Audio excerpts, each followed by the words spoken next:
L'offrande d'Abel faite des premiers-nés du troupeau et leur graisse. Genèse 4, 3-5. Au bout de quelque temps, Caïn fit à l'Éternel une offrande des fruits de la terre, et Abel, de son côté, en fit une des premiers-nés de son troupeau et de leur graisse. L'Éternel porta un regard favorable sur Abel et sur son offrande, mais il ne porta pas un regard favorable sur Caïn et sur son offrande. Caïn fut très irrité, et son visage fut abattu. Dans le passage des Écritures d'aujourd'hui apparaissent deux frères qui ont fait des offrandes à Dieu. L'un était Caïn, le premier fils né à Adam, et l'autre était Abel, le second fils. Caïn a pris du fruit de la terre et l'a offert à Yahvé, alors que son frère Abel a offert les premiers-nés de son troupeau et leur graisse. À la suite de cela, Dieu n'a pas considéré l'offrande de Caïn, mais a plutôt accepté l'offrande d'Abel. En conséquence de cela, Caïn a été rempli de colère. Il est donc assez clair pour nous de voir laquelle des deux offrandes était acceptable pour Dieu. Il est écrit ici qu'Abel a offert les premiers-nés de son troupeau et leur graisse. Nous devons nous arrêter ici et considérer exactement ce que signifient les premiers-nés de son troupeau et leur graisse. Nous savons à travers l'Écriture que lorsque les gens d'Israël faisaient des offrandes à Dieu, ils enlevaient la graisse de l'animal sacrificiel et l'offraient à Dieu. Cela implique, comme révélé dans le système sacrificiel de l'Ancien Testament, que Jésus viendrait sur la terre et s'offrirait lui-même comme offrande vivante à Dieu le Père. L'agneau et sa graisse qu'Abel a offert à Dieu signifient la vérité que Jésus-Christ a accompli notre salut en étant baptisé par Jean-Baptiste et en versant son sang au commencement du Nouveau Testament. En d'autres termes, Jésus le Sauveur est venu sur la terre en naissant par le corps de Marie, a pris tous les péchés de l'humanité à l'âge de 30 ans quand il a été baptisé par Jean-Baptiste, a été crucifié à mort, et par cela a expié tous nos péchés. Jésus-Christ était le Fils de Dieu, celui qui était sans péché, et il a pris les péchés de l'humanité à travers son baptême, puis a été crucifié à mort plus tard. Mais après 3 jours il est ressuscité des morts et a ainsi sauvé les pécheurs de tous leurs péchés. En d'autres termes, en envoyant Jésus comme l'agneau sans défaut, Dieu le Père nous a tous sauvés une fois pour toutes des péchés de ce monde, de la même façon qu'Abel s'est approché de Dieu en mettant sa foi en cette vérité. Puisque Jésus est le Fils de Dieu, et puisqu'il a accepté les péchés de l'humanité par son baptême, il avait l'obligation de payer le salaire des péchés par son propre sang précieux. C'est la raison pour laquelle il a été rejeté par son propre peuple, a été puni à mort dans la cour de Pilate, a reçu 40 coups moins 1 par les soldats romains, et a versé tout son sang à la croix. C'est parce qu'il avait été baptisé par Jean-Baptiste qu'il devait souffrir la douleur inexprimable de la crucifixion à mort. Versant tout son sang à la croix, et juste avant qu'il ne meure, il s'est écrié d'une voix forte, « Tout est accompli ». Jean 19h30, et après 3 jours dans le tombeau il est ressuscité des morts. Quand Jésus est venu sur cette terre, il est né dans une petite ville de campagne appelée Bethléem. Il a grandi à Nazareth, une région de Galilée. C'est seulement quand Jésus a eu 30 ans qu'il a officiellement commencé son ministère public, faisant son œuvre juste de salut pour délivrer l'humanité de tous ses péchés. En d'autres termes, en étant baptisé par Jean-Baptiste, il a pris les péchés du monde une fois pour toutes, et versant son sang à la croix, il a sauvé les pécheurs de leurs péchés.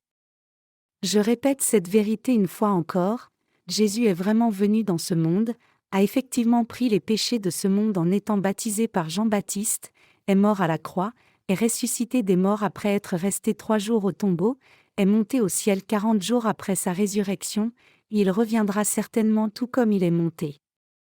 C'est la substance détaillée de la foi qu'Abel avait quand il a offert les premiers-nés du troupeau et leur graisse à Dieu. Au chapitre 3 de l'Évangile de Jean, Jésus a clairement parlé de l'évangile de l'eau et de l'esprit à Nicodème. Comme Jésus l'a dit, c'est seulement si quelqu'un naît de nouveau d'eau et d'esprit qu'il sera en mesure de voir et d'entrer dans le royaume de Dieu, c'est effectivement vrai, parce que Jésus ne ment pas. L'eau dans Jean chapitre 3 ici désigne le baptême que Jésus a reçu de Jean-Baptiste, et l'esprit signifie que Jésus-Christ est Dieu lui-même. Ainsi, Jésus était le premier-né même du troupeau et le Fils de Dieu. Qu'a accompli Jésus lorsqu'il est venu sur cette terre? Il a pris tous les péchés du monde sur lui-même une fois pour toutes en recevant le baptême et mourant à la croix pour nos péchés. C'est précisément l'œuvre de notre salut que Jésus a accompli pour nous. En d'autres termes, quand Jésus a parlé de « naître de nouveau d'eau et d'esprit » en Jean 3,5, l'esprit mentionné ici désigne la graisse du sacrifice offerte dans le passage des Écritures d'aujourd'hui. C'est parce que la Bible dit que lorsque Jésus a été conçu par Marie, il a été conçu par l'Esprit. Jésus-Christ était réellement Dieu lui-même, mais lui l'Esprit divin est venu sur la terre à notre ressemblance, incarné dans la chair par le corps de la Vierge Marie. Ce Jésus-Christ est notre Dieu et notre Sauveur. Jésus-Christ est venu sur cette terre et a accompli l'œuvre juste pour nous. En d'autres termes, il a pris tous nos péchés en étant baptisé, a versé son sang puis est mort à notre place, puis il est ressuscité des morts. Tout cela visait à compléter son œuvre sur la terre. Cette œuvre que Jésus a faite pendant qu'il était sur la terre est le ministère qui est symbolisé par l'offrande d'Abel, c'est-à-dire les premiers-nés du troupeau et leur graisse. Donc, nous devons croire dans nos cœurs au baptême que Jésus a reçu de Jean-Baptiste, au sang qu'il a versé à la croix et en sa mort et sa résurrection. Toutes ces choses ont été accomplies par le Saint-Esprit. C'est ainsi que Dieu nous a sauvés des péchés du monde. Nous devons maintenant croire que Jésus-Christ, qui est Dieu lui-même, a été incarné dans la chair par le corps de la Vierge Marie, a pris tous nos péchés en étant baptisé, a versé son sang à la croix, et nous a par cela sauvés de tous nos péchés. En d'autres termes, nous devons croire qu'il est Dieu lui-même et notre Sauveur. C'est en croyant en l'évangile de l'eau et de l'Esprit que nous sommes sauvés et devenons les propres enfants de Dieu. L'implication de leur graisse. Jésus est venu sur cette terre pour nous sauver du péché. Dieu lui-même est venu sur la terre incarné dans la chair d'un homme, et a vécu là pendant 33 ans. Après avoir pris les péchés de l'humanité sur lui, Jésus a été condamné à mort par la cour de Pilate et a été finalement mis à mort à la croix du Calvaire. Nous devons tous nous arrêter et réfléchir à la souffrance qu'il a dû endurer pour nous. Nous devons réfléchir à la cruauté absolue de la mort de Jésus et combien sa souffrance était terrible. La punition de la crucifixion que Jésus a dû subir était réellement réservée aux criminels les plus odieux de tous, étant exécutés dans les pires douleurs et souffrances. L'exécution la plus cruelle et la plus brutale n'était autre que la punition de la crucifixion. C'est donc pour vous et moi que Jésus est mort de la mort la plus terrifiante et douloureuse et qu'il est ressuscité des morts. Au temps de l'Empire romain, la condamnation la plus terrifiante donnée aux plus grands criminels était la punition de la crucifixion. Une fois qu'un criminel était condamné à mort, il était traité comme un criminel condamné à mort. Et puisqu'ils l'ont condamné à mort, Jésus devait d'abord enlever son vêtement et le changer par un vêtement de criminel à la peine capitale. Et durant l'exécution de cette sentence, il a même été privé de ses vêtements et il était nu. Juste avant que Jésus ne soit crucifié, les soldats romains ont attaché ses mains à un poteau et l'ont frappé avec un fouet de cuir piqué de pointes métalliques aiguisées. Les criminels recevaient comme cela 40 coups moins 1. À chaque fois que le fouet arrivait sur le corps de Jésus, sa chair était déchirée en lambeaux. Son corps était ensanglanté. Donc même avant que Jésus ne soit cloué à cette croix cruelle, il était déjà à moitié mort. Après avoir frappé notre précieux Seigneur Jésus avec ses 39 coups, l'exécuteur l'a forcé à porter une croix de bois lourde sur son dos déchiré et saignant pour qu'il y soit crucifié plus tard, et il a lutté pour traîner cette croix jusqu'au lieu de sa crucifixion. Jésus a porté la croix vers le lieu où il devait être crucifié, et il était aussi poussé quand il trébuchait et tombait jusqu'au lieu de son exécution sous les coups de fouet des soldats tout au long du chemin. Une fois que Jésus est arrivé à Golgotha, les soldats l'ont placé sur la croix et ont cloué ses mains et ses pieds à la croix. Quand ils plantaient les longs clous dans ses mains et ses pieds, les cris de Jésus pouvaient être entendus dans tout Golgotha. Quand ils ont pu terminer de creuser les trous pour les croix, les soldats romains ont érigé les croix pour qu'elles puissent tomber dans les trous. Ces condamnés subissaient une douleur indescriptible quand tout le poids de leur corps allait sur les mains et les pieds cloués, avec du sang qui giclait de leurs plaies. Ainsi, le sang s'est déversé du cœur de Jésus jusqu'à la dernière goutte. Juste avant qu'il ne rende son dernier souffle, le Seigneur s'est écrié : « Tout est accompli ». Puis il est mort. C'est ainsi que Jésus a été crucifié. Nous devons savoir que cette mort de Jésus n'était pas une mort ordinaire. C'est quelque chose qui a été accompli par l'Esprit divin, par le Dieu saint. Cette mort de Jésus n'était autre que notre propre mort à nous. Son sang versé devait payer le salaire de nos péchés. Afin de nous sauver, le Fils de Dieu est venu sur la terre et a pris les péchés du monde en étant baptisé par Jean puis est mort à la croix. Maintenant, c'est en croyant de tout cœur en l'évangile de l'eau et de l'esprit tel qu'il est proclamé par la Bible que nous sommes sauvés de tous les péchés du monde. L'eau signifie que Jésus a été baptisé par Jean-Baptiste. Le ministère de leur graisse est l'œuvre du salut de Jésus qui nous a délivrés de tous nos péchés, ce qui s'est accompli par la naissance de Jésus, son baptême, sa mort à la croix et sa résurrection. Ce n'est autre que Dieu lui-même qui a fait toutes ces choses. Le Fils de Dieu, après avoir été baptisé, a subi une telle souffrance terrible à la croix, pour nous sauver du péché. Grâce à son ministère juste, nous avons été vraiment sauvés en croyant de tout cœur en ce Jésus qui nous a délivrés du péché. Dieu nous a sauvés, vous et moi, des péchés du monde, et quiconque croit maintenant en cet évangile de vérité peut naître de nouveau et avoir une nouvelle vie en lui. Pour nous qui sommes nés de nouveau en croyant en ce Jésus qui nous a réellement sauvés par l'évangile de l'eau et de l'esprit, le vrai salut est maintenant réellement arrivé. Jésus-Christ, qui est Dieu, est venu sur la terre incarné dans la chair d'un homme, a été baptisé par Jean-Baptiste, est mort à la croix à notre place, et est ressuscité des morts pour nous ramener, nous humains, à la vie. Il a fait toutes ces choses pour devenir notre sauveur personnel. Toutes ces choses que le Fils de Dieu a accomplies quand il est venu sur la terre ne constituent rien d'autre que l'évangile de l'eau et de l'esprit. Tout cela est arrivé parce que Jésus qui est Dieu est venu sur la terre et a pris nos péchés par son baptême puis a été crucifié pour payer le salaire de nos péchés. Puisqu'il a été fouetté comme cela fait aussi partie de son ministère d'expiation, dans lequel il a porté la condamnation du péché pour vous et moi. Bibliquement parlant, Jésus-Christ est réellement Dieu, et pour Dieu son Père, il est le Fils unique. Le passage des Écritures d'aujourd'hui nous dit qu'Abel a offert les premiers-nés de son troupeau et leur graisse à Dieu. Cette offrande dénote la foi d'Abel, qui implique qu'il a cru en toutes les choses que Jésus allait faire, c'est-à-dire qu'il allait venir sur la terre, incarné dans la chair, prendre les péchés de l'humanité à travers son baptême, être fouetté et mourir à la croix à notre place, puis ressusciter des morts. Jésus, qui est Dieu, a offert son propre corps à Dieu le Père comme notre propitiation afin de nous sauver du péché. C'est pour cela que Jésus a accepté nos péchés en étant baptisé, et étant crucifié plus tard.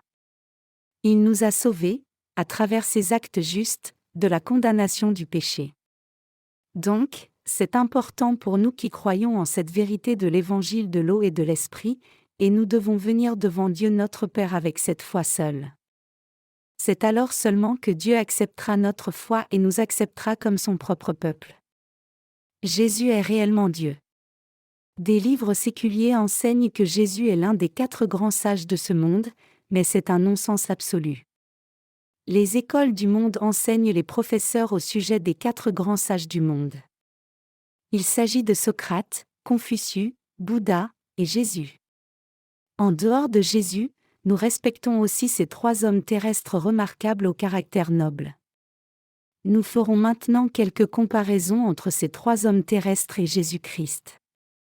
Siddhartha Gautama venait d'un petit royaume du clan Shakya, qui était situé près de la capitale de Kapilavatthu dans la ville élevée des montagnes de l'Himalaya, faisant frontière avec l'actuel Népal du Sud et l'Inde.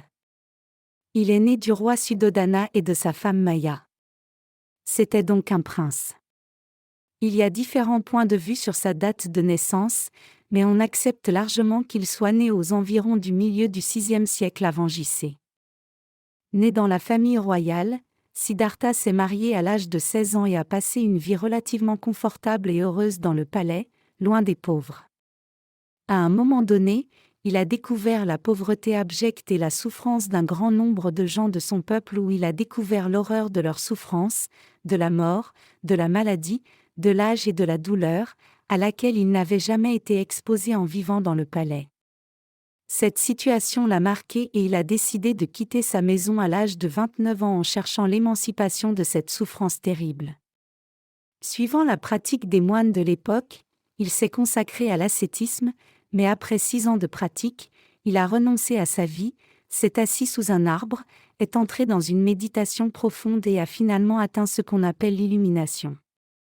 Cette illumination est connue comme l'éveil correct.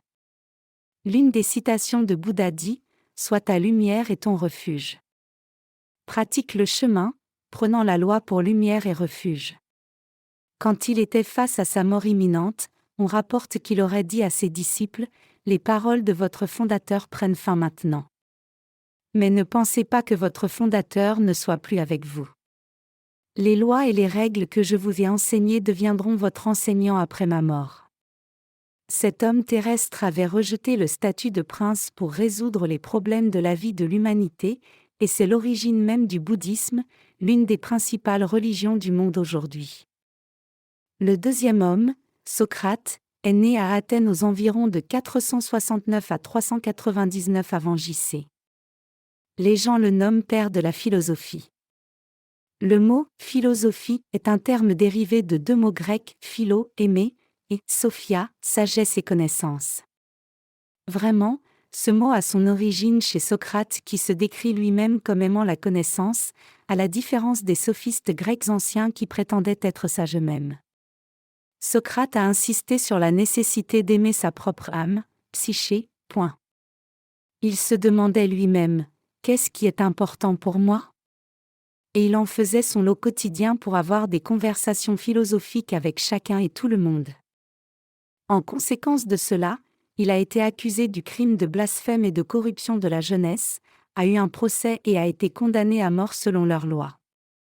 Alors qu'il était emprisonné, ses disciples ont fait des efforts pour le sauver, mais Socrate a refusé l'aide ou la possibilité d'échapper et a bu le poison, pratiquant ce qu'il avait enseigné sur la stricte obéissance à la loi, soulignant que même une loi injuste est une loi et doit donc être appliquée. C'est à partir de cette situation qu'un proverbe est né, à savoir « Même une loi injuste est toujours une loi ». Socrate a encouragé tout le monde à réaliser sa propre ignorance de la signification de sa propre existence, et à se poser des questions à propos de la chose la plus importante par-dessus tout le reste. Bien sûr, cela n'impliquait pas que Socrate ait connu sa raison.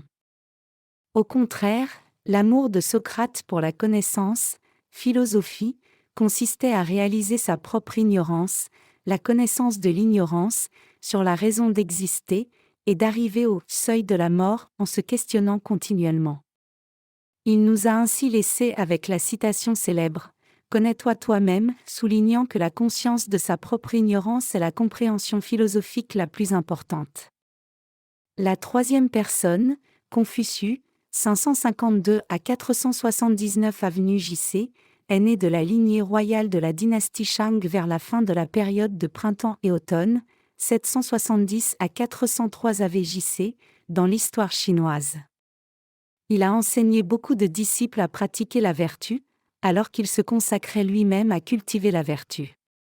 Son caractère a atteint un tel état vertueux dans son vieil âge, qu'il a pu dire « Maintenant que j'ai 70 ans, je n'ai pas honte de faire tout ce que mon cœur désire. » Il était donc très influent même durant sa vie. En tant que mandarin, philosophe et enseignant, il s'est montré un sage parmi son peuple, quelqu'un à imiter pour pratiquer ce qu'il a enseigné, a parlé de l'importance de forger son caractère en pratiquant la vertu et la morale, et a mis un grand accent sur la disposition éducative. C'est l'homme qui a posé le fondement de l'éthique et de la morale dans l'Orient, et ses idées sont toujours grandement révérées de par le monde.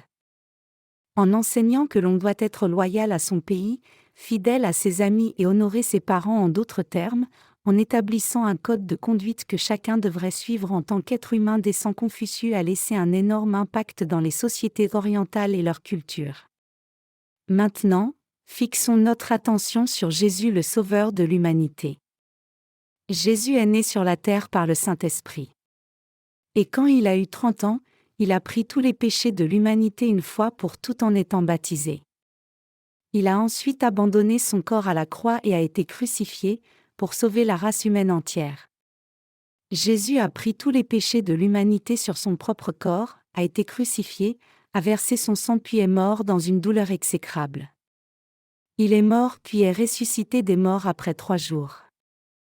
Il y a des différences indiscutables qui distinguent Jésus des 3 sages terrestres mentionnés ci-dessus. Premièrement, la naissance de Jésus est distincte. Pour les 3 sages, Socrate, Bouddha et Confucius, nous pouvons voir clairement de quel pays ils sont venus et de quels parents ils sont nés. En d'autres termes, ils sont nés fils de simples humains. Par contre, Jésus a été conçu par le Saint-Esprit puis est né par le corps d'une vierge. Et sa naissance a été prophétisée longtemps avant qu'il ne naisse effectivement sur la terre. Plus de 4000 ans avant sa naissance, Dieu avait promis le Sauveur à venir, comme il est clairement écrit, « Je mettrai une inimitié entre toi et la femme, entre ta postérité et sa postérité, celle-ci t'écrasera la tête, et tu lui blesseras le talon. » Genèse 3h15. Alors que tous les autres sages ont un sépulcre ou une tombe, Jésus n'en a pas, puisqu'il est ressuscité 3 jours après sa mort. Même quand les gens font des pèlerinages en Israël où Jésus a vécu, ils ne peuvent pas trouver sa vraie tombe. Quand nous humains voyons ces 3 sages en même temps que Jésus, et regardons d'un point de vue spirituel, il est indiscutable et cela ne fait aucun doute que Jésus a fait le plus grand impact sur l'humanité. Nous ne devrions donc pas croire en Jésus aveuglement. Je ne dis pas cela juste pour exalter Jésus en qui nous croyons. À la différence de Socrate, qui a appliqué sa sagesse et ses idées à sa propre vie, et Confucius, qui a enseigné l'éthique et la morale aux gens, et Bouddha, qui a essayé de résoudre les problèmes de la souffrance, de la maladie, de l'âge et de la mort pour l'humanité, mais est mort sans réussir, Jésus est réellement Dieu qui a non seulement résolu le problème du péché de l'humanité, mais aussi le problème de la condamnation et des malédictions du péché. Donc, Jésus ne devrait jamais être comparé à ces 3 sages ou qui que ce soit d'autre sur ce point. Même si nous devrions écarter le fait que Jésus est vraiment Dieu, et regarder dans une perspective humaine, ces sages n'arrivent même pas à s'approcher d'une possible comparaison avec Jésus. Le bouddhisme enseigne que chaque personne doit atteindre le nirvana par sa propre pensée et ses propres efforts. Il enseigne que l'on doit pratiquer l'ascétisme pour être libéré de 108 souffrances. Il demande que les disciples portent un sac de blé sur leur tête pendant 4 kilomètres et plantent chaque graine dans le soleil jusqu'à ce que tout le sac soit enterré. Pourquoi le bouddhisme demande-t-il une telle pratique ? Les bouddhistes croient qu'ils peuvent être purifiés en pratiquant l'ascétisme. La déclaration c'est que par un tel ascétisme strict, l'on deviendra un Bouddha vivant, c'est-à-dire un Dieu vivant. En d'autres termes, le bouddhisme enseigne qu'il n'y a pas de Dieu distinct des êtres humains, mais tout le monde peut devenir un Dieu s'il vit vertueusement comme cela. Mais honnêtement, cela a-t-il au moins du sens ? Les enseignements du bouddhisme sont hautement du non-sens. Cela fixe des buts inatteignables, et en demandant aux disciples de chercher à atteindre de tels buts impossibles, cela sème plus de confusion que de clarté. Le bouddhisme, en bref, est impuissant pour aider les gens à recevoir le salut pour leur âme. Concernant le confucianisme, il n'y a pas d'autre religion comme celle-là qui insiste sur l'éthique et la morale. Mencius, héritier des enseignements de Confucius, a souligné que tous les êtres humains ont de façon innée 4 vertus basiques de générosité, de justice, d'éthique et de connaissance. Donc, tout le monde peut devenir un homme de vertu s'il développe ces natures et les manifeste. Cependant, un caractère vertueux devrait venir du cœur. Insister seulement sur la manifestation extérieure d'une conduite éthique et fixer des normes sociales n'ont pour résultat que de rendre les gens absolument hypocrites. Autrement dit, le confucianisme a tracé son chemin de telle façon qu'il cause l'illusion que, aux yeux de l'humanité, quiconque agit selon ses codes et pratiques est l'air d'une personne vertueuse. La base fondamentale de l'existence humaine se trouve dans le cœur. C'est seulement lorsque le cœur change que les actes qui émanent du cœur changent aussi. Les êtres humains devraient donc réaliser leur péché dans leur cœur. Et ils doivent réaliser la vérité que leur cœur corrompu est un état bien plus grave que la mauvaise conduite de leurs actes. Cela vaut la peine de considérer qui, parmi les philosophes influents de notre temps, a réellement amené le plus de bénéfices à l'humanité. Quand nous considérons cet aspect entre Bouddha et Confucius, le premier qui a essayé d'éveiller les gens à la voie de l'illumination était plus bénéfique. Au moins, le bouddhisme a essayé de vaincre le mal à l'intérieur. Cependant, ni Bouddha ni Confucius n'ont pu apporter la solution fondamentale aux pécheurs. Bien que Siddhartha ait insisté sur le monde intérieur de l'humanité et essayé de réaliser la cause fondamentale de sa souffrance, il a échoué à résoudre le problème et a été balayé par sa propre mort. Comment quelqu'un qui est mort sans résoudre son propre problème fondamental de la souffrance pourrait-il apporter un bénéfice à l'humanité en se noyant dans les péchés du monde ? Jésus, cependant, a complètement résolu les problèmes de l'humanité, la souffrance, maladie, l'âge, la mort et le péché. Il nous a aussi donné la vie éternelle pour entrer au ciel. Qui était ce Jésus ? Il n'était autre que Dieu lui-même, saint et juste, qui nous a aimés nous humains. Tout ce que Jésus a fait quand il est venu sur la terre, c'est ce que Dieu a fait pour nous. Il n'y a personne qui soit exclu de cet amour incroyable de Jésus, de son salut et de ses bénédictions. Jésus a sauvé tout le monde et chacun. Avec l'évangile de l'eau et de l'esprit, Jésus a résolu les problèmes de la vie et de la souffrance, de la maladie, de l'âge et de la mort, du péché, de la condamnation et de la vie éternelle. C'est l'amour de Dieu et son salut. Quand nous apportons nos offrandes à Dieu, quand nous venons dans sa présence en nous confiant en lui, quel genre de foi devrions-nous amener devant lui ? C'est la foi qui confesse « Dieu m'a sauvé comme ceci par l'évangile de l'eau et de l'esprit ». Tout ce que Jésus a fait sur cette terre a été fait par Dieu lui-même. Jésus est le vrai Dieu qui m'a sauvé par son baptême et sa mort à la croix. C'est seulement quand nous venons devant Dieu avec cette foi que Dieu nous approuve. Puisque Jésus a accompli notre salut, il a dit « Venez à moi, vous tous qui êtes fatigués et chargés, et je vous donnerai du repos » Matthieu 11h28. Quand nous mettons notre foi en l'évangile de l'eau et de l'esprit et nous tenons dans la présence de Dieu, nous sommes approuvés par lui et recevons toutes ses bénédictions. Dans le contexte du passage des Écritures d'aujourd'hui, c'est parce qu'Abel a offert les premiers-nés de son troupeau et leur graisse que Dieu les a acceptés. Cette offrande n'est autre que Jésus-Christ le Fils de Dieu, en qui nous croyons tous aujourd'hui.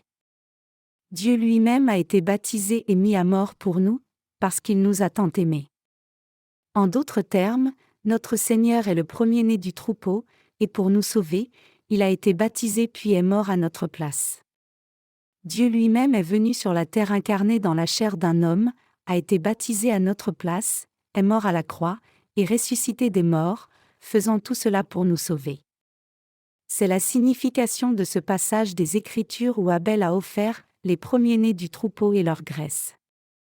Le livre du Lévitique décrit en détail le système sacrificiel pour l'expiation des péchés, où il est clairement spécifié qu'un pécheur était obligé de sacrifier un agneau, un bouc ou un bélier comme offrande sans défaut, et devait s'assurer de transférer ses péchés sur l'animal sacrificiel en posant ses mains sur sa tête, couper sa gorge pour en prendre le sang, et offrir ce sang à Dieu sans faute. Après cela, la graisse était enlevée des boyaux et du foie et offerte sur l'autel des holocaustes, avec la chair de l'animal sacrificiel.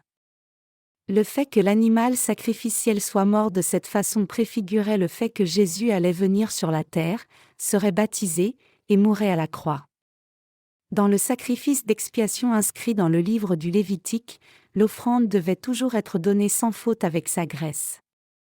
Mes chers croyants, si nous devions tuer un animal sacrificiel et l'offrir à Dieu de la façon que nous désirerions, cela serait certainement en vain.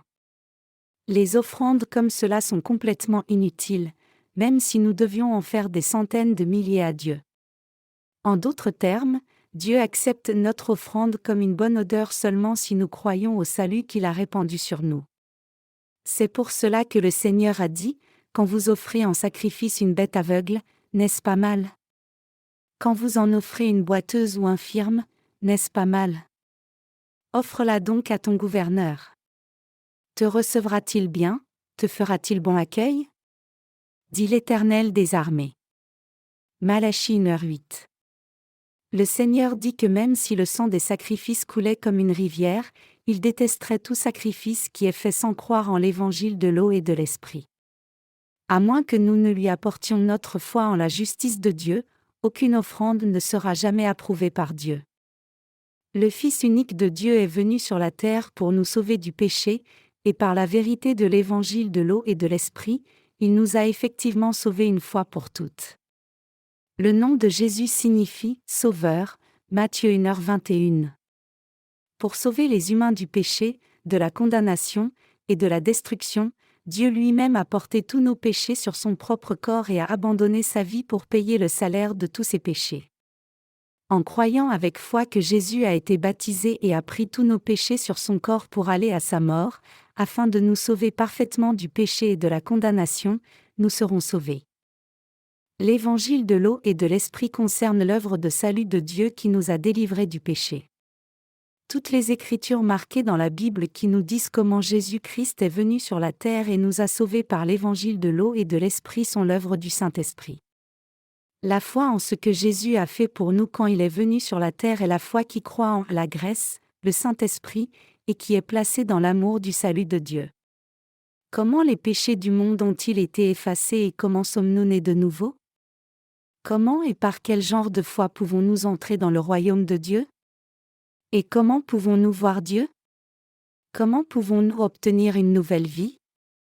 Comment pouvons-nous résoudre les problèmes de l'humanité que sont la souffrance, la maladie, l'âge et la mort, c'est-à-dire les problèmes du péché et de la mort? C'est parce que Dieu nous a sauvés par l'évangile de l'eau et de l'esprit que nous sommes en mesure de résoudre les problèmes du péché et de la mort par la foi. Le Fils de Dieu est venu sur la terre incarné dans la chair d'un homme, nous a délivrés de la mort en mourant à notre place, a été baptisé pour nous rendre sans péché, puis est ressuscité des morts pour nous donner une nouvelle vie. En croyant que toutes ces choses ont été faites par le Fils de Dieu, et en acceptant l'amour de Dieu et son salut et la vie éternelle, nous pouvons échapper à tous nos péchés et éviter la condamnation. Croire en Jésus comme le Sauveur, c'est croire en la justice de Dieu. Croire en l'évangile de l'eau et de l'esprit, c'est croire que Dieu nous a ainsi sauvés complètement. La foi en cela est la foi qui nous permet de naître de nouveau d'eau et d'esprit. Mes chers croyants, vous croyez tous en l'évangile de l'eau et de l'esprit, n'est-ce pas? Le baptême que Jésus-Christ a reçu est le baptême par lequel il a accepté tous nos péchés une fois pour toutes. Et en versant son sang puis en mourant à la croix, il a accompli toute justice. C'est pour cela que Jésus a dit, en vérité, je vous le dis, si quelqu'un ne naît de nouveau d'eau et d'esprit, il ne peut entrer dans le royaume de Dieu. Jean 3h5. Le baptême que Jésus-Christ a reçu de Jean-Baptiste et la mort qu'il a soufferte était la justice de Dieu que Christ a accomplie afin de nous rendre sans péché et de nous donner une nouvelle vie. En d'autres termes, la naissance de Jésus, son baptême et sa mort à la croix, était la justice de Dieu qui a accompli notre salut. C'est quand nous croyons que Dieu a fait toutes ces choses afin de nous sauver que nous sommes sauvés, devenons enfants de Dieu, et que les problèmes de la souffrance, de la maladie, de l'âge et de la mort sont complètement résolus pour nous. Qui a résolu le problème de nos péchés? Qui a résolu ce problème pour vous et moi? Nous sommes tous nés dans le péché, et allions tous devenir vieux et fragiles, tomber, être malades, mourir et être jetés en enfer. C'est le Fils de Dieu qui est venu et a résolu tous nos problèmes. Quand les gens deviennent très vieux, il est courant que certains souffrent de la maladie d'Alzheimer. Tôt ce matin, j'ai rencontré une vieille dame qui souffrait de la maladie d'Alzheimer devant mon église.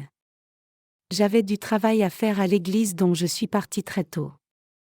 Et quand j'allais monter les escaliers, j'ai vu une vieille dame assise sur les escaliers face aux toilettes et qui me regardait. Donc je lui ai demandé « Excusez-moi, Mais pourquoi êtes-vous assise ici? Elle a répondu, n'est-ce pas un hôpital ici? J'ai répondu, êtes-vous venu ici en pensant que c'était un hôpital? Je suis vraiment désolée mais ce n'est pas un hôpital. C'est une église de Dieu. Alors la vieille dame a essayé de se lever et de partir, mais elle ne pouvait pas bouger son corps pour descendre les escaliers. Donc j'ai pris son bras et je l'ai aidé à descendre les escaliers pas à pas, mais cela a pris plus de 5 minutes. Qui peut résoudre le problème de toutes les maladies, de l'âge et de la mort que cette vieille dame rencontrait? Seul le Fils de Dieu peut les résoudre, car il a ouvert la voie de la vie éternelle pour nous. Jésus est un tel Dieu. Tout ce que Jésus a fait, c'était Dieu lui-même qui l'a fait pour nous. N'est-ce pas vrai, mes chers croyants? Nous ne devrions jamais considérer Jésus comme seulement l'un des 4 grands sages. Je crois réellement que Jésus est Dieu lui-même et le Fils de Dieu. Au chapitre 1er de Jean, il est clairement écrit, « La parole a été faite chair et a demeuré parmi nous, et toutes choses ont été faites par elle. » Il est Dieu lui-même. Afin de nous sauver complètement, il est venu comme un homme semblable à nous. Parce qu'il est le Dieu aimant qui a créé l'univers et tout ce qu'il contient par sa parole, il a pu venir sur la terre en tant qu'homme comme nous pour nous sauver. En d'autres termes, Jésus qui est Dieu lui-même est descendu sur la terre à partir du ciel pour un peu de temps afin de sauver l'humanité de ses péchés. Dieu le Père a fait que son Fils unique naisse à l'image d'un homme. Quand Dieu est venu sur la terre, est-il arrivé avec beaucoup de bruit en disant « Je suis là ». Méchant humain. Vous ne me connaissez pas? Je ne vous pardonnerai pas. Je vous montrerai que je suis Dieu. Est-il venu de façon à mettre la peur dans le cœur des gens, les tuant en les éblouissant et régnant sur eux par la peur et la trépidation, pour qu'ils tremblent et s'inclinent devant lui en criant « Dieu est arrivé ». Le Dieu terrible est venu comme un homme à notre image? Bien sûr que non. Si Dieu était venu d'une telle manière, les gens se seraient peut-être soumis à lui, mais ils ne l'auraient certainement pas aimé. Puisque Dieu a tant aimé l'humanité, il a décidé d'utiliser le corps d'une vierge pour naître, incarné dans la même chair que les humains, pour qu'il puisse les sauver de tous les péchés. Pour résoudre tous les problèmes de la souffrance, de la maladie, de l'âge et de la mort pour l'humanité, le Dieu Tout-Puissant a utilisé le ventre de la Vierge Marie pour un temps, et tout comme un homme ordinaire, il a passé 9 mois dans le ventre, est né comme nous, et a grandi avec ses parents dans la chair en étant nourri par sa mère. Jésus a expérimenté tous les problèmes de souffrance, de maladie, d'âge et de mort que tout être humain sur la terre traverse. C'est pour cela que la Bible dit, « Car nous n'avons pas un souverain sacrificateur qui ne puisse compatir à nos faiblesses, au contraire, il a été tenté comme nous en toutes choses, sans commettre de péché. » Hébreux 4h15. Jésus a traversé toute notre tristesse et notre souffrance, et avec l'évangile de l'eau et de l'esprit, il a résolu tous ces problèmes de souffrance, d'âge, de mort et de péché. Après avoir accompli son devoir royal en étant baptisé par Jean-Baptiste, crucifié et ressuscité des morts, Jésus est retourné vers Dieu le Père et a rendu compte en disant « Père, je suis revenu après avoir fait tout ce que tu m'as ordonné de faire sur la terre. J'ai accompli ma mission. J'ai fait que mes disciples écrivent tout dans la Bible. Maintenant que la Bible est mentionnée ici, je devrais souligner que cette Bible a été préservée par la merveilleuse providence de Dieu, jusqu'à ce qu'elle arrive librement dans nos mains. La Bible est la parole de Dieu écrite par environ 40 auteurs sur une période d'approximativement 1500 ans. Environ 1400 ans avant que Jésus ne naisse, le Pentateuque mosaïque comme le livre de la Genèse et le livre de l'Exode a été écrit, et à travers ses serviteurs, Dieu s'est assuré de la préservation de la parole, pour qu'elle ne soit pas corrompue malgré un si long temps. Parmi les Juifs se trouvait une certaine école d'érudits appelée les Massorètes. Les étudiants de cette école se consacraient à écrire la parole de Dieu sur des peaux de bêtes puis la préserver. L'alphabet de la langue hébraïque contient beaucoup de points. Selon l'endroit où ces points sont placés, les mots peuvent avoir différentes prononciations et des significations complètement différentes. En copiant la Bible, si quelqu'un se trompait et plaçait mal un seul point, cela altérait complètement la signification du passage biblique. Donc ceux qui faisaient ce travail se purifiaient, restaient à l'écart, et ne s'approchaient jamais d'une femme. Ils faisaient cela parce que Dieu les avait inspirés. Quand ils allaient aux toilettes, ils s'assuraient de laver entièrement leurs mains, y compris les plumes, avant de recommencer à transcrire les Saintes Écritures. Il y avait aussi des relecteurs qui examinaient attentivement chaque copie. Toute copie qui avait la moindre erreur était écartée. Seules les copies entièrement parfaites, sans aucune erreur qui soit, étaient placées dans une jarre, elles étaient ensuite scellées et stockées dans une grotte fraîche et sèche. Du fait que cette région de la Palestine est un endroit très aride et sec, les rouleaux de peau de bête avaient la capacité d'éviter la moisissure par une bonne ventilation, donc, les écritures copiées étaient stockées et restaient intactes pendant longtemps. Cette œuvre a cependant continué avec ceux qui avaient un appel, et à travers ces gens, Dieu a préservé la Bible intacte. Dans le milieu des années 1940, une énorme découverte a été faite. En 1947, alors qu'ils recherchaient une brebis perdue, des bergers bédouins ont découvert des rouleaux de cuir dans des jarres au creux d'une grotte à Qumran, près de la mer Morte en Israël de l'Est. Les bergers n'ont pas trop fait attention aux rouleaux, et ils l'ont vendu à un marchand d'antiquités à bas prix. Même ce marchand d'antiquités ne savait pas ce qu'étaient ces rouleaux, et ils ont été finalement transmis à un évêque de l'Église orthodoxe syrienne. Après cela, tous ces rouleaux ont fait le chemin vers les États-Unis, mais à la fin d'efforts incessants d'érudits israélites de l'Ancien Testament, ils ont été renvoyés en Israël après avoir payé un prix élevé dans une transaction secrète. Alors que les rouleaux ont été étudiés intensivement, il a été finalement révélé que c'étaient des copies de l'Ancien Testament écrites environ en 125 avenue JC, connus maintenant comme les manuscrits de la mer Morte. Ces manuscrits de la mer Morte ont été écrits à l'époque où environ 270 années étaient passées après l'écriture du livre de Malachie. Jusqu'à sa découverte, la copie la plus ancienne des Écritures était le manuscrit de Massora, et puisque cet écrit date d'entre 600 et 900 après JC de la main des scribes juifs après que pas moins de 1000 ans se soient écoulés depuis l'écrit original du livre de Malachie, beaucoup ont considéré qu'il était hautement probable que la Bible ait été altérée fortement. Cependant, avec la découverte des manuscrits de la mer Morte, la période manquante a été réduite de près de 1000 ans, et le temps entre l'écriture du livre de Malachie, le dernier livre de l'Ancien Testament, et la copie disponible des Écritures a été réduit de seulement 270 ans. Après que la première copie ait été faite, les archéologues ont continué à trouver davantage d'écrits dans 11 grottes de Qumran près de la mer Morte, découvrant non seulement des copies de l'Ancien Testament, mais aussi des copies partielles du Nouveau Testament. Les érudits ont alors comparé les manuscrits de la mer Morte avec le manuscrit de Massora, qui a été écrit environ 1000 ans plus tard, et ont essayé de déterminer combien ils étaient similaires. Étonnamment, il a été révélé que les deux copies étaient complètement identiques en chaque point et tiret. Le manuscrit de Massora, en d'autres termes, s'est révélé être la même écriture que les manuscrits de la mer Morte, indiquant qu'ils étaient certainement identiques aux manuscrits authentiques aussi. La Bible que nous avons maintenant est la même Bible que Moïse et que beaucoup d'autres serviteurs de Dieu ont écrite. Les 66 livres des Anciens et Nouveaux Testaments ont été canonisés seulement après qu'ils aient été largement étudiés et vérifiés par beaucoup d'érudits bibliques, comparant et analysant nombreuses copies des Écritures pendant une longue période de temps. À travers la Réforme, la Bible a été alors traduite dans les langues vivantes. Quand l'imprimerie a été inventée et que la technologie d'édition a avancé, la Bible a été imprimée en une seule collection des Écritures. C'est une brève histoire de la façon dont la parole de Dieu a été transmise complètement intacte jusqu'à vous et moi aujourd'hui. À travers cette parole écrite, le Seigneur a parlé de l'évangile de l'eau et de l'esprit, où il désirait sauver ses croyants du péché. Pour que cette Bible arrive jusque dans nos mains, beaucoup de gens de Dieu ont dû subir des souffrances terribles.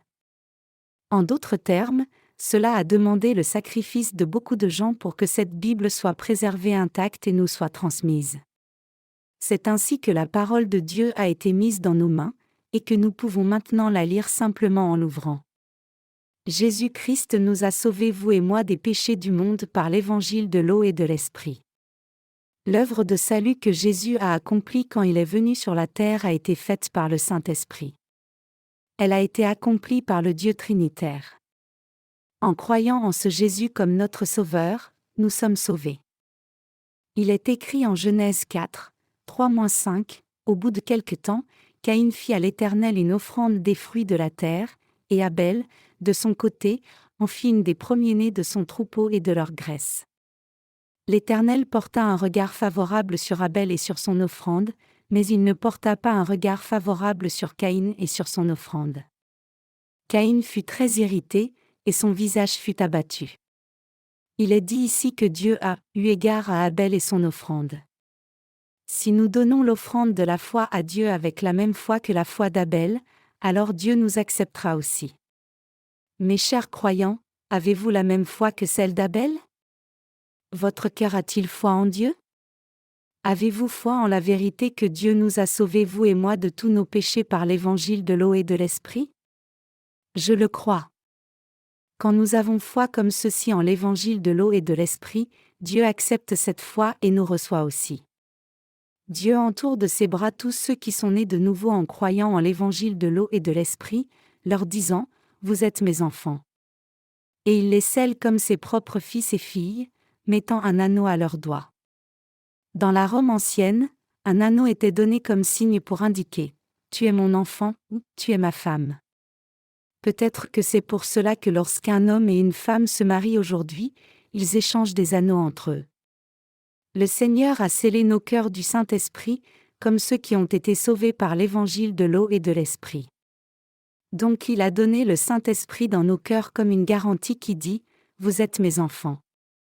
Jésus, qui est Dieu lui-même, est venu sur la terre incarné dans la chair il y a plus de 2000 ans, et il nous a sauvés de tous nos péchés. Et il a écrit tout ce qu'il a fait dans la Bible, pour que les générations suivantes puissent aussi être sauvées. Ainsi, à travers la parole écrite, notre Seigneur offre le même salut au cœur de tous ceux qui croient en l'évangile de l'eau et de l'esprit. Tout comme des parents et des enfants dans la chair s'aiment les uns les autres, font appel les uns aux autres, et s'embrassent les uns les autres, nous appelons aussi Dieu, Abba, Père, et notre Père nous répond, oui, mes enfants. Par l'amour de Dieu, nous sommes devenus maintenant son peuple spécial. C'est avec une foi comme cela que nous adorons Dieu maintenant. Dieu nous a sauvés de tous nos péchés. Il nous a sauvés par l'évangile de l'eau et de l'esprit.